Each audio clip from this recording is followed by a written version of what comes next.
Well, a new exhibit at the Oklahoma History Center chronicles the role early railroads played in our state through the eye of an Oklahoman and his camera. And I had the executive director of the Oklahoma Historical Society, Bob Blackburn, show me around.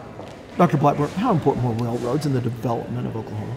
Well, from 1871, when the first rail line was built across Indian Territory, that was the old Katy that connected Veneta, Muskogee, Atoka, Durant, to the 1920s, railroads determined success or failure for communities. If you had a railroad, you had a chance to import goods cheaply, a way to get the commodities out, whether it was oil or wheat or cotton. And then if you were at the junction of two railroads, you had an advantage that was doubled. So towns like Oklahoma City, Muskogee, Woodward, Enid grew because they had the railroad connections. Towns that did not have that did not.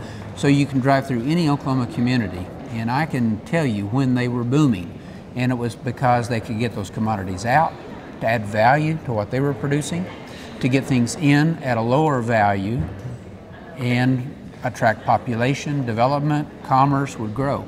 So until the 1930s, railroads were the most important link with economic success, with population growth, with social history, whether it was a circus traveling by rail, or bringing movies in for the theater by rail, or the Chautauqua people moving around the country. Socially, railroads were very significant. And not only were there competition for the railroads, there was also competition among the railroads. Not all of them lasted. Absolutely, and there were so many short line railroads. There was one railroad that's depicted in this exhibit, the Oklahoma Central, that was funded with Dutch money on the Amsterdam Stock Exchange in 1907. These Dutchmen, trying to get 6% return on their money, invested in this little rail line that went from Pauls Valley to Chickasha, connecting with Krebs. So the coal, the community of Pauls Valley, which was doing very, very well at the time, and Chickasha, that was cotton culture. Well, they invested and they built. Well, it didn't survive because as the value of cotton and coal went down, it went away. And so we have a lot of abandoned rail lines in Oklahoma because there were so many built. From 1900 to 1910, more miles of track laid in Oklahoma than in all other decades combined. Even the 70s and 80s and 90s. That one decade, that was the golden age of railroads in Oklahoma. And this exhibit behind us captures the drama of those steam-powered locomotives going up an incline, either in western Oklahoma, eastern Oklahoma, southern, northern, under a full head of steam, delivering those goods and passengers to these communities.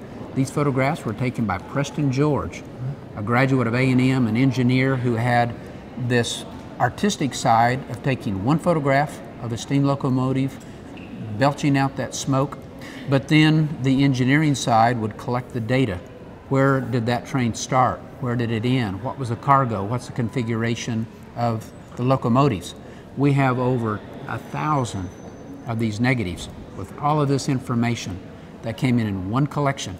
Now we have a book, this exhibit called Smoke Over Oklahoma, to draw attention both to Preston's accomplishment, but also the significance of railroads in our history. All right, thank you so much, Dr. White. Thank you.